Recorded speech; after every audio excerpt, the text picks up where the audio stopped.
But let's move on. Let's keep it going with news coming in about the Supreme Court, because the Supreme Court, led by the CJI, has confirmed that the NEET UG exam papers were leaked, criticizing the NTA for being in denial. The court advised a multidisciplinary panel to probe the extent of the leak rather than an immediate retest. The CBI has been directed to submit an investigation report by the 10th of July. The NTA must disclose steps taken to identify the affected centers and students.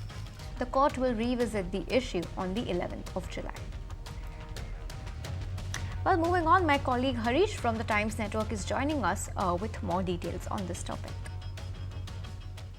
Chandrachud saying that it is a fact that leak has taken place and the sanctity of the prestigious exam like the NEET has been affected. The government, the NTA cannot be in denial and will have to take steps to improve the system. But for the time being, the Supreme Court is examining whether a retest is required. That will be a very sensitive decision, because the Chief Justice said that the career of in our hands is the career of 23 lakh students. So only if we are convinced that the leak was widespread, there were several beneficiaries, and a majority of the 23 lakh students were involved, only then we will order a retest, and we will also examine whether what is the time of the leak and is there a lot of lag between the leak and the timing of the exam. If there is a lot of lag, the exams have been compromised. But if there is not much time gap between the leak and the exams,